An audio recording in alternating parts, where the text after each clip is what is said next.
Good afternoon, Mindcrafters, and welcome back for our kind of second episode on the Fast Mind Club, or what we would, label ADHD. And as a very good friend of mine says, Dr. Dave Landers, labels belong on soup cans, and I couldn't agree more. Um, and we also just want to reiterate, since I'm on an anti-shame campaign, that if I say ADHD, and it's just like kind of for consistency, because I'm really not a fan of the word disorder. There's lots of D words that aren't good, like deficit, too. Shame words. And shame words, that means that they leave us feeling less than, flawed, not enough. And I don't think anybody needs that. The world's hard enough, right? So we need to really change up our words. So anyway, we're going to kind of touch back on, since I'm trying to keep these relatively short, so that, especially so that any of my fellow club members will be more apt to listen to these and comfortably, without feeling like, oh, I gotta hang on for another minute, because I don't want that. We don't like that. So we are born into this neurotypical world, which we love. It's a great planet. We love this planet, neurotypical, okay, with a neurotypical owner's manual. So and we need that to navigate the neurotypical rules. And so that's kind of the part that's not working for us. And I know at a fabulous 56, I've, kind of developed my own rules to live by, and I should probably write those out, maybe frame them or something, because ever since I chose to write my own manual, things have gotten way easier. So what we mean by interest-based nervous system is that this is our main motivation, our drive, and it's also why we get a lot of judgment. It's also, we get lots of judgment around it, especially the older we get, because we expect kids to be, kind of impulsive, and, it doesn't look that different from neurotypical kids.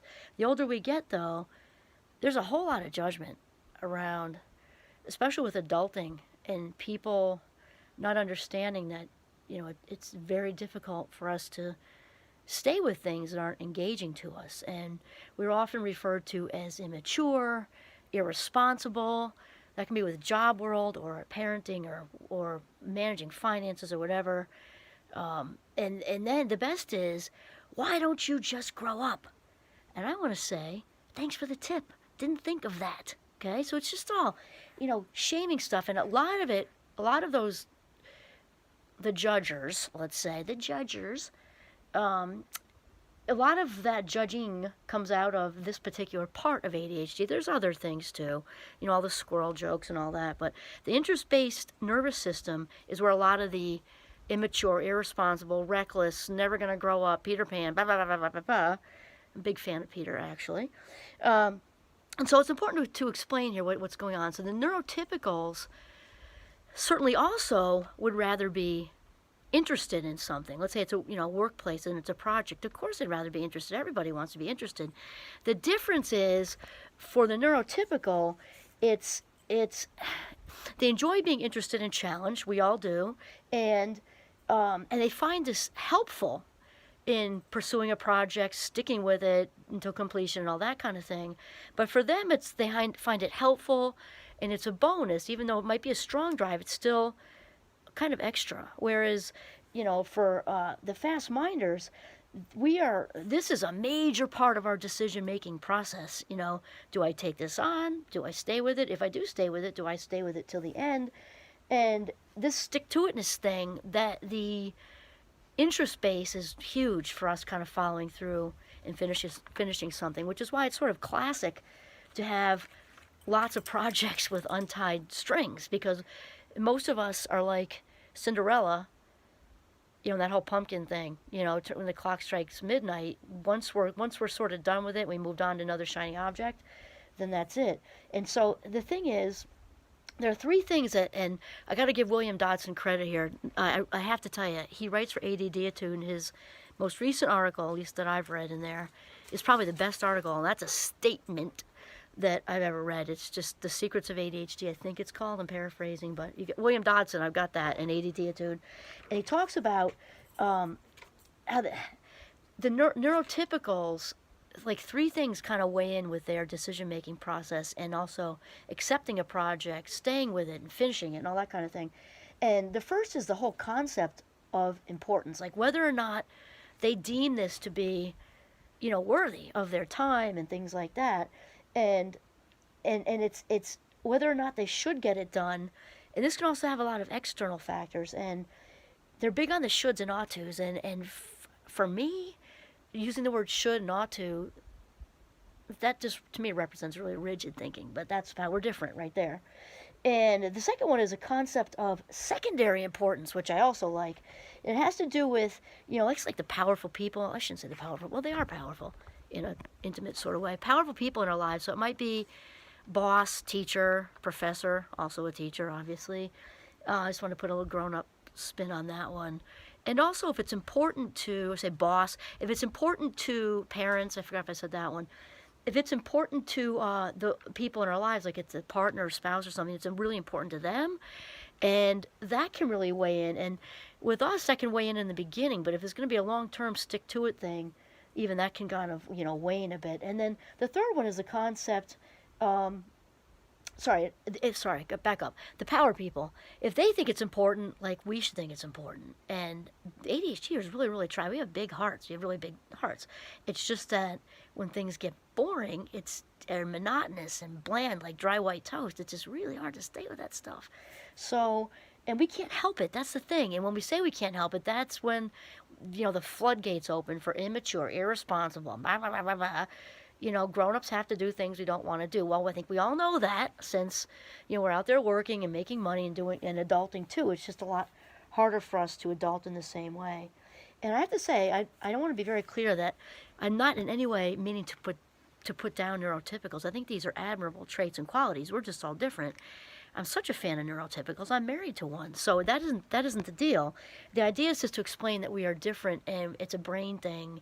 And when it's a brain thing, that it is what it is, kind of like when somebody has diabetes. And that said, it does not mean we don't need to be accountable, because our difference in wiring is an explanation and not an excuse. And that said, when we out ourselves with it, it really can help because people are very good and they can be supportive, and it's just better for everybody. I think true in general, right? And so the third one is the concept of reward. So obviously, like for doing a task, or following it through to completion and all this, all that. And also as well as, not doing it, avoiding something and the negative consequences, which is really just, a sort of smoother way to say punishment, because that's what it really is, right? So punishment for not doing it. So here's the thing. We are more into weighing out the cost-benefit ratio with that. So do I read this entire really boring textbook, or do I go for the cliff notes, glance over the bullets in bold, and save some valuable life minutes? That's kind of where we're coming from. It comes from a place of trying to prioritize life minutes. We tend to be very in the moment, very happy-go-lucky for the most part. We like fun. I think we all know that. And so we need to just weigh this out, because we're not getting the life minutes back. And so we weigh out, like, is it worth it, And obviously, we know what's important, especially as grown-ups. We know what's important, and we like rewards too. And we're not big fans of punishment. I mean, I don't think people are in general. Yet what's important to know is that these just don't carry a lot of weight in our decision-making process. And when we can turn this around in the workplace and gear towards what comes naturally to us, let me just tell you, yowza. The doors open wide for creativity and innovation.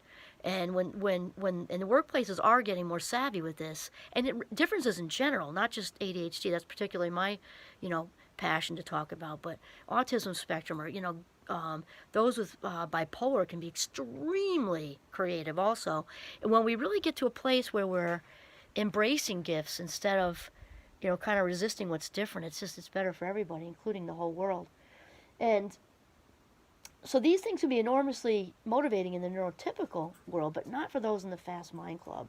So the thing with creativity, right? So we talked about the mind, wandering, and everyone's mind is wired to wander, though we are far more wired to wander than most, obviously. So we talked about being in a boring staff meeting, and the neurotypical, good for them, again, I don't want to put anyone down, can kind of compartmentalize, like, okay, I'm having this great idea for this, film I'd like to make, and oh, but wait, this is my boss. I really like her, and everything she's saying is important.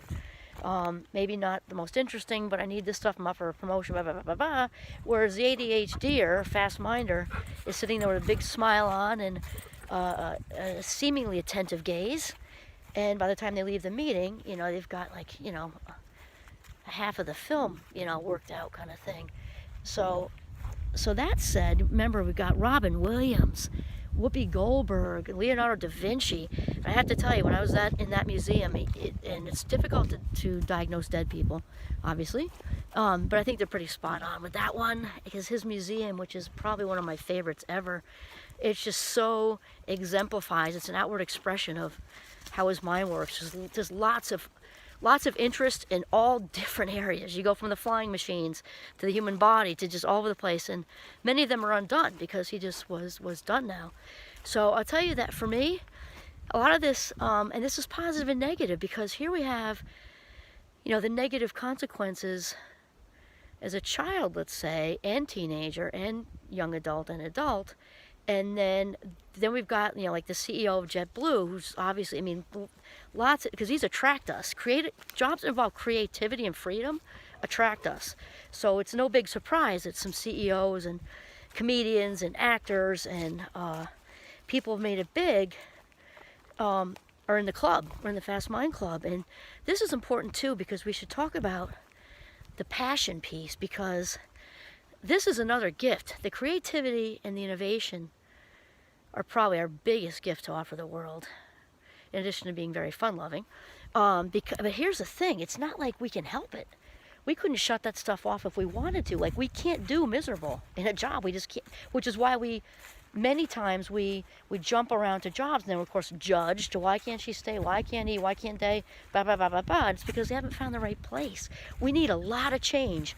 From an executive functioning point of view, we need a lot of change. And what happens with, like, the acting out younger, or the acting out older, or the constantly pursuing new careers and things like that, and new inventions and new whatever, is because we have a very high threshold for stimulation, neurologically speaking. So we are constantly trying to kind of like self-stimulate, I guess is the best way to say it. And so that can go very badly. There's a high percentage of people with ADHD in prison, so that can go very badly. And that can also go really, really well when somebody sort of lands with the right partner, if they choose to have a partner, and when they land in the right career. And as you may know, I have a TED Talk out. I have two out, but one specifically on ADHD and impulsivity. And I can't say enough about my own calling. I like to say calling, because I feel like I was put on this earth to teach, and also with this well-being stuff, because it all gels together. And I have amazing colleagues. So when I outed myself to them, I don't know, 5 or 6, I don't remember, but no big surprise. There was no big surprise to them, for sure. But this is a work environment that is ideal for somebody in the Fast Mind Club, because I'm surrounded by kindness and understanding, and actually they embrace my gifts. So often when there's something that involves creativity, they're like, here you go for it, right? And also the teaching part, because there's so much change. Working with young adults, you might say, oh, teaching's the same, but it's not. Teaching's not the same. Because with young adults, and it would be somebody who has a passion for the younger teenagers would have their own version of that. But for me, I found my niche, and I think I'm there 11 years now. I don't even know. It's so much fun, I don't pay attention. Hot, made an ADHD pun. So young adults are just loaded with enthusiasm and ideas, and they're just so big-eyed about making changes in the world, and it's such an ideal place with all this change. There are only 2 days aren't the same, honestly. So whatever your version is of that, if you're in the Fast Mind Club, it might be business, might be something, but often we need an environment that has a lot of change going on, because otherwise we're going to seek it out. So we can seek it out in a good way and be really creative with, your business or your arts, whatever you're doing. As a chef, that's actually a big one for the Fast Mind Club if you Google it. So it's like, because it's fast moving and it involves a lot of creativity. Whatever it is for you, seek that out and actively seek it out, because it's better to be proactive, knowing how your and my interests interest-based nervous systems operate. It's rather than resist it. I mean, Carl Jung said that like for ages ago. That which we resist will persist. Instead, and if think of like the imagery with water. Go with the current. Go with the current. Go with your interest-based nervous system, rather than resisting or trying to be a square peg in a round hole and trying to operate by this neurotypical owner's manual. Instead, learn what your needs are. Learn if you need a challenging work environment, or challenging whatever environment, find one so that you thrive. There's a big difference between survive and thrive. A lot of people just settle and they survive, and not me. Last we knew, this isn't a dress rehearsal. You know what I'm saying? This is the big game right here, and our life minutes are incredibly valuable. So I would say take the reins, as they say. Seek out an environment where the majority of your needs will be met, because then it also benefits everybody around us, because we all have something to bring to the table. We've all got a gift, and the ADHDers, rather, the Fast Mind Club, we got the corner of the market on creativity and innovation. And so whatever avenue that is for you, I say go out and find it, and also remember to surround yourself with really good, kind people, and not just like a low bar of tolerance. Hopefully we're past that in 2021. Just basic tolerance, basic acceptance. No, we got to know our own self-worth, right? Know our own self-worth. It's not about simple tolerance and acceptance. That's a start, but we're talking about embracing that person, their differences and their gifts. Embracing. You got to be you. You got to be you. This is Kimberly Quinn signing off from northern Vermont. And look at that beaver pond. Have a mindful day.